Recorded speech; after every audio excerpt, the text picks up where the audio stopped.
देवभूमि में आपका स्वागत है। मैं हूं आपके साथ हैदर सिद्धिया। ये खबरों की शुरुआत करते हैं इस वक्त की बड़ी खबर से। आपको बताते हैं इस वक्त की बड़ी खबर हल्द्वानी से आ रही है, जहां सीएम धामी पहुंचे कालीचोड़ मंदिर। मां काली मंदिर में की है पूजा अर्चना। मंदिर समिति तथा स्थानीय लोगों से मुलाकात की है। तो मां काली मंदिर में पूजा अर्चना मुख्यमंत्री ने की। मंदिर समिति और बाकी लोगों से भी मुलाकात की है। तो मां काली के मंदिर पहुंचे हैं हल्द्वानी में पुष्कर सिंह धामी। देखिए तस्वीर आप। मां काली मंदिर में पूजा अर्चना मुख्यमंत्री ने की। तमाम लोगों से मुलाकात भी इस दौरान की। मंदिर समिति तथा स्थानीय लोगों से भी उन्होंने मुलाकात की है। हरिद्वार के लिए रवाना हुए हैं। सीएम धामी पहुंचे हैं कालीचोड़ मंदिर। तो हल्द्वानी में सीएम धामी कालीचोड़ मंदिर पहुंचे। मां काली मंदिर में की पूजा अर्चना। मंदिर समिति और स्थानीय लोगों से भी मुलाकात की है। हरिद्वार के लिए हुए रवाना।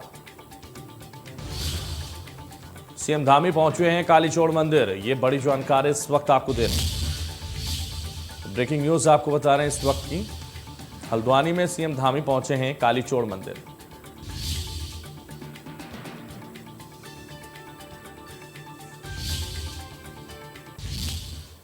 और इस वक्त की एक और बड़ी खबर का रुख करते हैं। आपको बताते हैं इस वक्त की एक और बड़ी जानकारी, बड़ी खबर इस वक्त की ब्रेकिंग न्यूज आ रही है। सीएम धामी का आज हरिद्वार दौरा। इस वक्त की ये बड़ी जानकारी। सिडकुल स्थित होटल में कार्यक्रम में रहेंगे। 12:30 बजे सीसीआर में आयोजित कांवड़ मेले को लेकर भी बैठक करेंगे। हरिद्वार में सीएम धामी का आज हरिद्वार दौरा है। 11:30 बजे सिडकुल स्थित होटल में कार्यक्रम में रहेंगे मुख्यमंत्री। 12:30 बजे सीसीआर में आयोजित कांवड़ मेले को लेकर बैठक होगी। रामनगर में कार्यक्रम में करेंगे शिरकत। ड्रोन निर्माण इकाई का करेंगे शुभारंभ। बैठक में पर्यटन मंत्री सतपाल महाराज भी होंगे शामिल। तो सीएम धामी का आज हरिद्वार दौरा, ये बड़ी जानकारी इस वक्त आपको दे रहे हैं। सिडकुल स्थित होटल में कार्यक्रम में रहेंगे मुख्यमंत्री। 12:30 बजे सीसीआर में आयोजित कांवड़ मेले को लेकर बैठक करेंगे मुख्यमंत्री। और सीएम धामी का आज ये हरिद्वार दौरा। तो सिडकुल स्थित होटल में कार्यक्रम में मौजूद रहेंगे मुख्यमंत्री।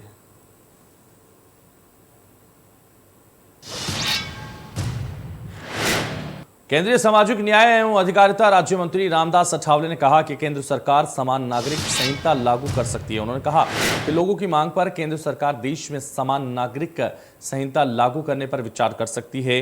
केंद्रीय राज्य मंत्री ने इस कानून के लागू होने से मुस्लिम समाज को भी कोई खतरा नहीं है कहा है, बल्कि कानून के लागू होने से जनसंख्या वृद्धि पर नियंत्रण जरूर लग सकता है। राज्य मंत्री ने कहा कि मोदी सरकार के काम की प्रशंसा करते हुए कहा कि पीएम मोदी के नेतृत्व में देश का अभूतपूर्व विकास हो रहा है।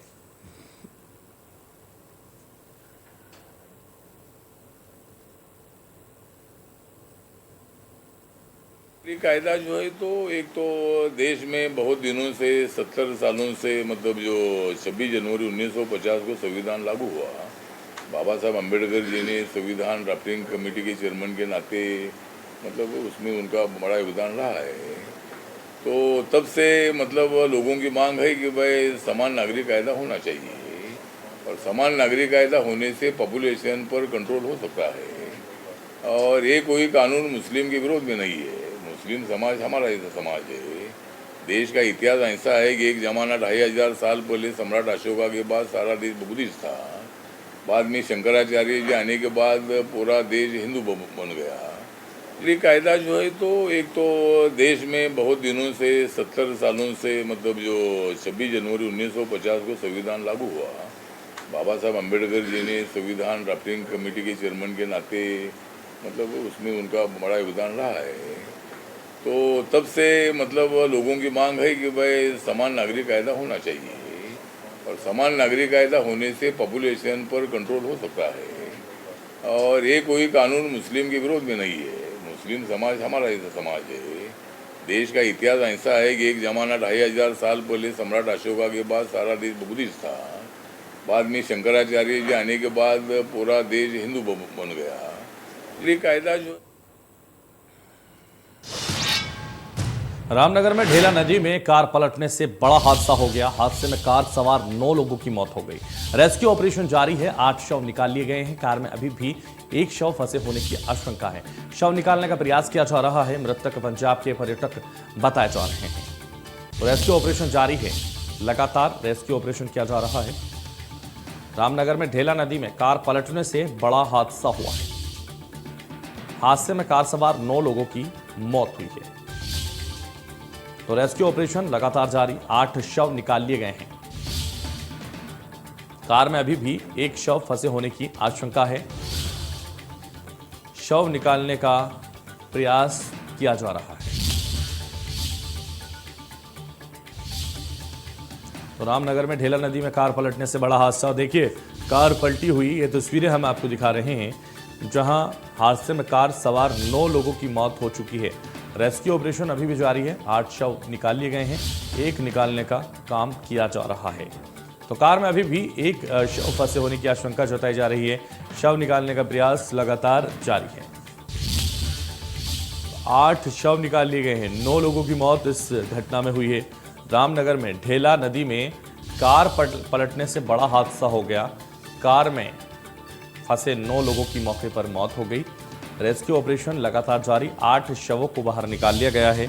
एक शव अभी भी कार में फंसा हुआ बताया जा रहा है, जिसके लिए रेस्क्यू ऑपरेशन किया जा रहा है और कार को भी बाहर निकाला जा रहा है। तस्वीरें आप देखिए, कार पलटने से बड़ा हादसा हुआ है।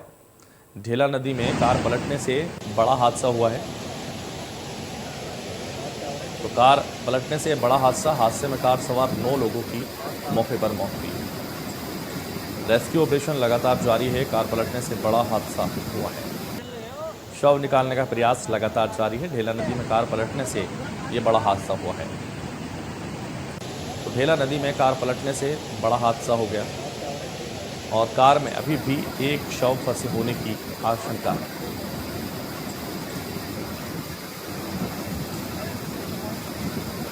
ज्यादा जानकारी के लिए हमारे संवाददाता रोहित सोनी हमारे साथ लाइव जुड़ गए हैं। रोहित, जिस तरह से ये बड़ा हादसा हुआ, कार में 9 लोगों की मौत हुई है और लगातार रेस्क्यू ऑपरेशन अभी इसलिए जारी है क्योंकि एक शव फंसे होने की आशंका जताई जा रही है। क्या जानकारी आपके पास? बिल्कुल, देखिए, जो रात बचाव का कार्य था लगभग वो पूरा कर लिया गया है और जो अभी तक जानकारी निकल के सामने आई है, जिलाधिकारी जो उप जिलाधिकारी है रामनगर के, उनसे पता चला है, उसके अनुसार ये कि कार में कुल 10 लोग सवार थे, जिसमें से 9 लोगों की मौत हो चुकी है और एक महिला जिसका अस्पताल में इलाज चल रहा है। कुल मिलाकर जो ये हादसा है करीब सुबह 5:30 बजे के आसपास का बताया जा रहा है, जब जो रामनगर में पुल बनाया गया था, जो कि ढोल नदी है, उसके ऊपर जो पुल बनाया गया था, वहां से आवाजाही चल रही थी और उस दौरान भारी बारिश की वजह से जो है वो नदियां उफान पे थी और पूरा पुल जो है डूबा हुआ था और काफी बहाव तेज था पानी का, जिसके चलते गाड़ी इसमें बह गई और एक साथ जो है 9 लोगों की मौत हो गई। फिलहाल महिला का जो है अस्पताल में इलाज चल रहा है और शिनाख्त की प्रक्रिया लगभग पूरी हो चुकी है और जो मिली जानकारी के ऊपर पंजाब के रहने वाले थे। इसके अलावा जो जानकारी मिल पाई कि सब लोग आपसी रिश्तेदार ही थे और वह जो है पंजाब यानी कि उत्तराखंड घूमने आए थे पंजाब से और वह पंजाब रवाना की ओर हो रहे थे, लेकिन यह दुर्घटना घट गई जिसमें सभी लोगों की लगभग मौत हो चुकी है और एक महिला जिनका इलाज अभी फिलहाल अस्पताल में चल रहा है। कुल मिलाकर ये घटना काफी दुखद है। मुख्यमंत्री पुष्कर सिंह धामी ने भी शोक व्यक्त किया इस पर और लगातार इस तरह से बात चल रही है कि शव का जो पंचनामा बनने के बाद उसका पोस्टमार्टम कराया जाएगा और फिर शव का क्या करना है या फिर उनके परिजनों को भी इस बात जानकारियां दे दी गई हैं। उसके बाद संभावना यह भी है कि पूरे शव को पंजाब जो है यहाँ से भेजा जाएगा या फिर उनके परिजन खुद यहाँ से आकर के उस शव को लेकर के जाएंगे। जी बिल्कुल। तो लगातार जिस तरह से ये शव निकाल लिए गए हैं और एक शव अभी भी फंसा हुआ बताया जा रहा है, रेस्क्यू ऑपरेशन उसके लिए जारी है रोहित। लेकिन जिस तरीके से दुर्घटना हुई, यह हादसा हुआ, वाकई बेहद दुखद हादसा है। बिल्कुल, देखिए, दुर्घटना काफी दुखद हादसा कह सकते हैं क्योंकि मुख्य रूप से देखें तो एक साथ 9 लोगों की मौत होना कहीं ना कहीं एक बेहद चिंताजनक भी है और सभी एक रिश्तेदार ही थे। घर के आसपास जो है सभी एक ही उससे आते थे, रिलेटिव भी थे, तो ऐसे में उन सबके लिए एक शोकाकुल है, उनके परिजनों में भी काफी शोकाकुल का माहौल है क्योंकि मुख्य रूप से एक साथ ही 9 परिजनों का मौत होना किसी भी परिवार के लिए काफी चिंताजनक होता है। और ऐसे में अब महिला जो है अभी फिलहाल उसका गंभीर रूप से घायल हो गई, उस महिला का इलाज कराया जा रहा है, अस्पताल में भर्ती है और उसके होश में आने के बाद कह सकते हैं फिर ठीक होने के बाद थोड़ी जब बोलने लायक होंगी उसके बाद ये असल स्थिति सामने हो पाई कि आखिर दुर्घटना बिल्कुल स्थिति तो साफ होगी रोहित, लेकिन ये जो लोगों की मौत हुई है, जिन 8 लोगों की मौत हो चुकी है, जो शव बाहर निकाले जा चुके हैं, ये एक ही परिवार के बताए जा रहे हैं और एक और व्यक्ति अभी भी फंसा हुआ है। सब लोग एक ही परिवार के थे। देखिए अभी इस रेस्क्यू में जो है पूरा रेस्क्यू का अभियान जो है पूरा कर लिया गया है और कोई भी व्यक्ति अभी फिलहाल फंसा हुआ नहीं है, क्योंकि जो सूचना मिली उसमें 10 लोग सवार थे। 10 में से 9 लोगों को जो है 9 लोगों की डेड बॉडी निकाली गई है और जो एक 10वीं है वो महिला है, वो जीवित है, जिनका इलाज किया जा रहा है। इनके सभी लोगों का रेस्क्यू कर लिया गया है, गाड़ी को भी बाहर निकाल लिया गया है और ऐसे में अब जो कह सकते हैं कि जो सभी लोग हैं वह एक रिलेटिव ही आपसी एक ही बिल्कुल, तो अब इसमें रेस्क्यू किया जा रहा है और लगातार ये जो मौतें हुई हैं वाकई ये बेहद दुखद हैं, बेहद चिंता का विषय है। चलिए, बहुत शुक्रिया हमारे साथ जुड़ने के लिए, तमाम जानकारी हम तक पहुंचाने के लिए। और खबरों में आगे बढ़ते हैं, आपको बताते हैं मसूरी में एक कार अनियंत्रित होकर गहरी खाई में जा गिरी, जिसमें सवार एक युवक और युवती गंभीर रूप से घायल हो गए। मसूरी पुलिस फायर सर्विस के जवानों और स्थानीय रेस्क्यू टीम सुनील कुमार के नेतृत्व में रेस्क्यू ऑपरेशन चलाया गया, जिसमें युवती को सकुशल निकालकर स्थानीय लोगों के माध्यम से उप जिला चिकित्सालय भेजा गया। वहीं युवक को कार से बड़ी मुश्किल से बाहर निकालकर खाई से रेस्क्यू कर 108 एम्बुलेंस के माध्यम से उप जिला चिकित्सालय भेजा गया, जहां डॉक्टरों ने उसको मृत घोषित कर दिया।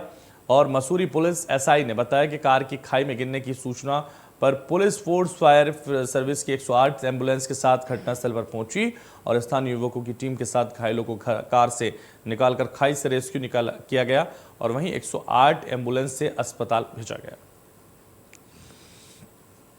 लोकल पुलिस वाले मेरी दुकान से होते हुए आ रहे थे, क्योंकि मैं एक एडवेंचर का काम भी करता हूं, तो मेरा एक छोटा एडवेंचर स्टोर है। तो उन्होंने कहा कि कोई सूचना है बाईपास रोड पर गाड़ी गिरने की, तो मैं आ गया। हालांकि मैं प्रिपेयर नहीं था इस सब के लिए, लेकिन जब यहाँ आके देखा तो वो इंसान के जाने के लिए रास्ता नहीं है, तो इंजर्ड आदमी को निकालना तो उससे भी ज़्यादा मुश्किल है। हो सकता है कोहरा वजह हो सकती है या शराब पी के गाड़ी चला रहे थे, वो जाँच का विषय है। देहरादून में 8 जिलों में भारी बारिश की संभावना बनी हुई है। देहरादून, नैनीताल, पौड़ी, टिहरी, बागेश्वर, पिथौरागढ़ और चंपावत, ऊधम सिंह नगर में भारी बारिश की संभावना व्यक्त की जा रही है। मौसम विभाग ने भारी बारिश का अलर्ट जारी कर दिया है। तो 8 जिलों में तेज गर्जना के साथ भारी बारिश की संभावना व्यक्त की जा रही है। प्रदेश भर में 13 जुलाई से होगा मॉनसून सक्रिय। तो नैनीताल, पौड़ी, टिहरी और पिथौरागढ़ में भी बारिश हो सकती है। 8 जिलों में चंपावत, ऊधम सिंह नगर भी बारिश की चपेट में आ सकते हैं। मौसम विभाग ने यह भारी अलर्ट जारी किया है। भारी बारिश की संभावना व्यक्त की जा रही है। 8 जिलों में तेज गर्जना के साथ भारी बारिश की संभावना व्यक्त की जा रही है। ये बड़ी जानकारी आपको दे रहे हैं इस वक्त की। देहरादून से 8 जिलों में भारी बारिश की संभावना जारी की गई है और ये अलर्ट जारी कर दिया गया है। नैनीताल, पौड़ी, टिहरी, बागेश्वर, पिथौरागढ़, चंपावत, ऊधम सिंह नगर में बारिश हो सकती है। मसूरी में बड़े पैमाने में शहर से 126 स्थानों से स्थायी और अस्थायी अतिक्रमण को हटाया गया। मसूरी में अतिक्रमण को हटाने को लेकर एसडीएम के नेतृत्व में अभियान चलाया गया, जिसको लेकर प्रशासनिक टीम के अधिकारियों के साथ लोगों में तीखी नोकझोंक हुई है, लेकिन प्रशासन और पुलिस ने किसी की नहीं सुनी और अतिक्रमण पर देर शाम तक कार्रवाई जारी रही है।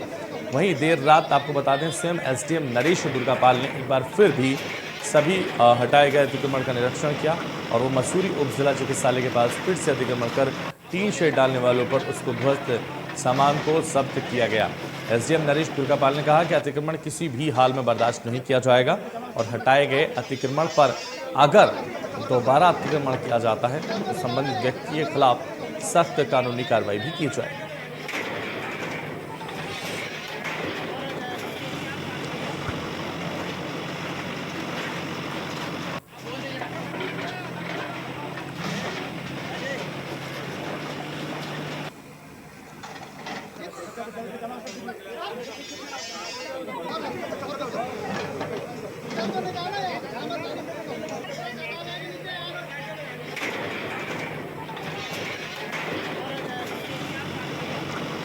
तो अधिकारियों के साथ तमाम जो अधिकारी हैं वो मौके पर पहुंचे, उन्होंने अतिक्रमण को मुक्त कराया। अतिक्रमण पर प्रशासन का पीला पंजा चला, 126 अतिक्रमण पर चला प्रशासन का पीला पंजा। फिर से अतिक्रमण करने वालों के खिलाफ सख्त कार्रवाई भी की जाएगी और उन व्यक्तियों के खिलाफ न सिर्फ अतिक्रमण हटाया जाएगा बल्कि उनके खिलाफ कानूनी कार्रवाई और एक्शन लिया जाएगा।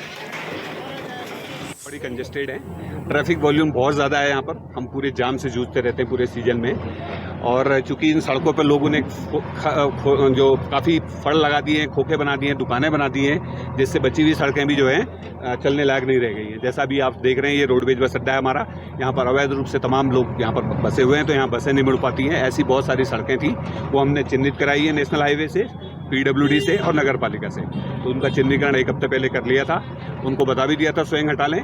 जो लोग नहीं हटा रहे हैं उनको आज हम बलपूर्वक अपना JCB लगा रहे हैं और पूरा साफ रोड हमारा और देहरादून से बड़ी खबर आ रही है, आपको बताते हैं। अग्निवीर भर्ती के लिए मुख्य सचिव के लिए नए आदेश जारी कर दिए गए। Doctor S. सिंधु ने सेना और पुलिस के अफसरों के साथ बैठक की है और ठगी रोकने के लिए अधिकारियों को खास रणनीति बनाने के निर्देश भी दे दिए। जिलाधिकारी और पुलिस अधीक्षक होंगे नोडल अधिकारी। DM और SP को बनाया गया नोडल अधिकारी। जिला अधिकारी और पुलिस अधीक्षकों को नोडल अधिकारी बनाया गया है और DM और SP को बनाया गया नोडल अधिकारी। तो बड़ी जानकारी इस वक्त आपको दे रहे हैं देहरादून से। अग्निवीर भर्ती के लिए मुख्य सचिव के नए आदेश जारी कर दिए। Doctor S. सिंधु ने सेना और पुलिस के अफसरों के साथ की है बैठक। अधिकारियों को खास रणनीति बनाने के निर्देश दे दिए हैं और जिलाधिकारी और पुलिस अधीक्षकों को नोडल अधिकारी भी बनाया गया। DM और SP को नोडल अधिकारी बनाया गया। और इस वक्त मुख्यमंत्री पुष्कर सिंह धामी क्या कुछ कह रहे हैं, सीधे सुनवाते हैं आप। जवाहर जी और साजिद भाई के पुत्र और संजय जी और यहाँ पर उपस्थित सामने बैठे हुए हेमंत जी, हमारे श्यामवीर जी, हमारे देशराज जी, राजेश जी और हमारे जिलाधिकारी श्री विनय शंकर पांडे जी एवं IIT रुड़की के सभी वैज्ञानिकगण, भारतीय वन्यजीव संस्थान, भारतीय सर्वेक्षण विभाग के अधिकारीगण, रोटर ग्रुप ऑफ कंपनीज के अधिकारी कर्मचारी बंधु एवं पत्रकार मित्रों एवं छायाकार बंधुओं, मैं सबसे पहले तो आज साजिद भाई को और उनके पूज्य पिताजी को और उनकी पूरी टीम को, उनको बहुत मैं शुभकामनाएं देता हूं, बहुत बधाई देता हूं कि उन्होंने एक शानदार काम यहाँ पर किया है।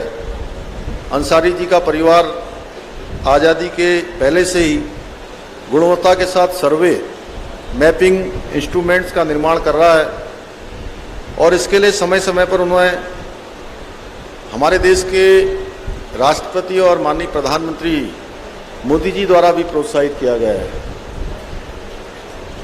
अंसारी जी जैसे अनुभवी और राष्ट्र सेवा के लिए सदैव समर्पित रहने वाले व्यक्ति न केवल ड्रोन तकनीकी का भविष्य उज्ज्वल बना रहे हैं, बल्कि भारत को ड्रोन टेक्नोलॉजी में जो आज माननीय प्रधानमंत्री जी का भी एक मैं कहूँ तो विजन है, एक सपना है, एक संकल्प है कि ड्रोन तकनीकी में भारत नंबर 1 का भारत बने, उसको आगे बढ़ाने का काम, विश्व गुरु बनाने का जो मार्ग है आपके उद्यम के माध्यम से सिद्ध होने की दिशा में आगे बढ़ रहा है। भारतीय संस्कृति पूर्ण रूप से वैज्ञानिक आधार लिए हुए और तकनीकी से हमारा बहुत पुराना संबंध रहा है।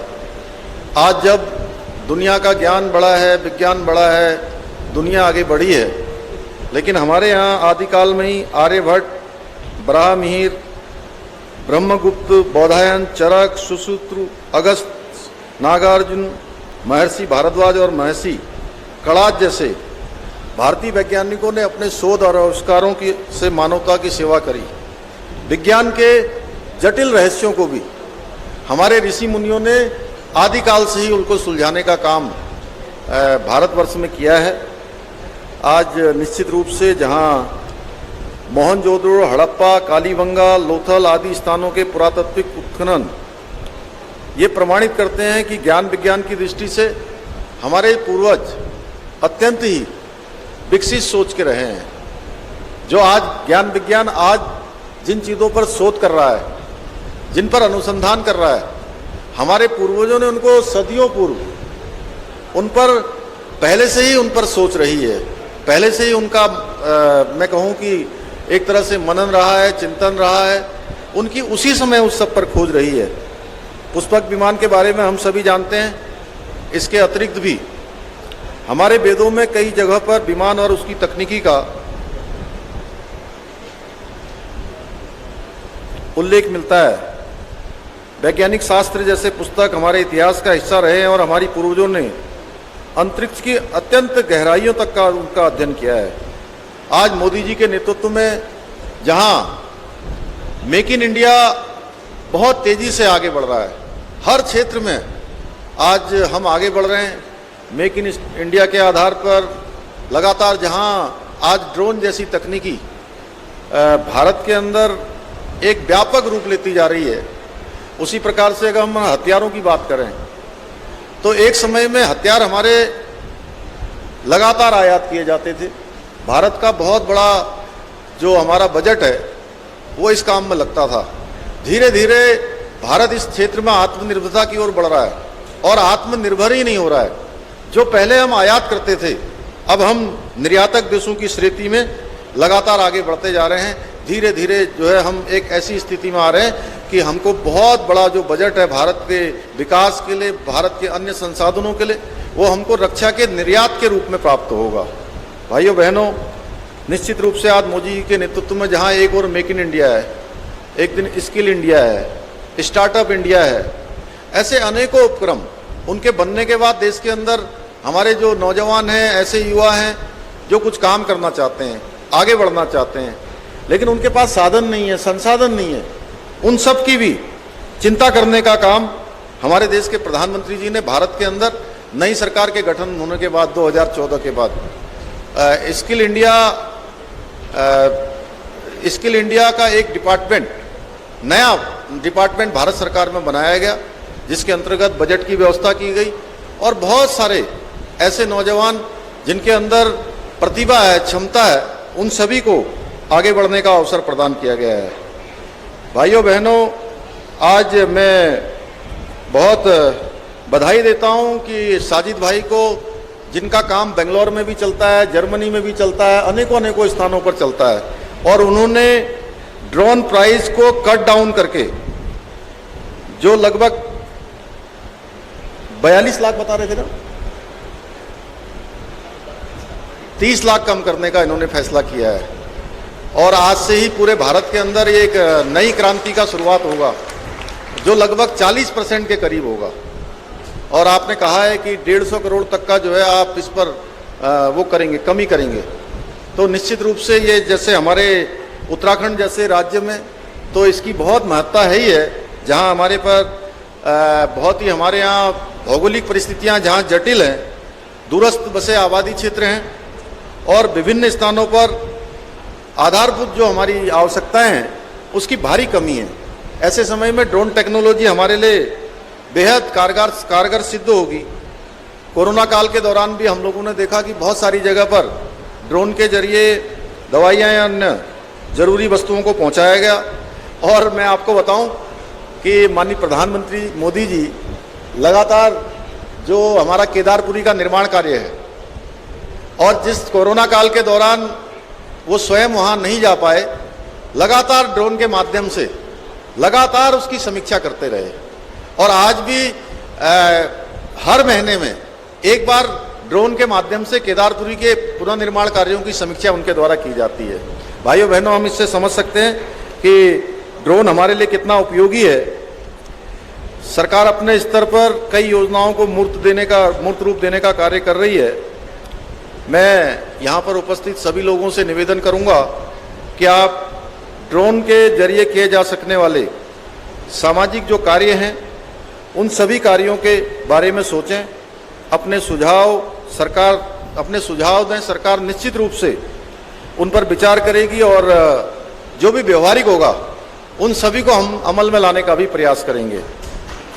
हमारे राज्य में दुर्भाग्यवश अभी जैसे ही बरसात का मौसम आता है हर बार आपदा आती है, और बहुत सारे स्थान है कि जो चिन्हित है पहले से, वहाँ पर आपदा आनी ही आनी है, और इसमें बड़े हादसे भी होते हैं, रास्ते बंद हो जाते हैं और कई लोगों को बहुत परेशानियों का सामना करना पड़ता है।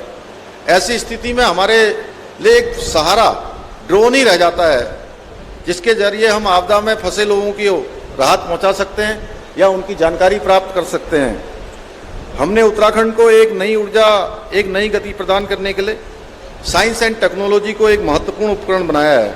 इसी उद्देश्य से उत्तराखंड में डार्क यानी ड्रोन एप्लीकेशन रिसर्च सेंटर कार्यरत है, जो कि ड्रोन की उपयोगिता और उसको जागरूक करने का काम कर रहा है।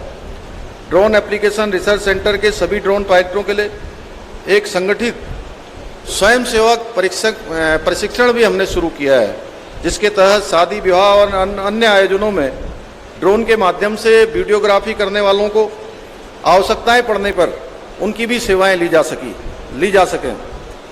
हमारी सरकार अंत्योदय के सिद्धांत पर काम कर रही है।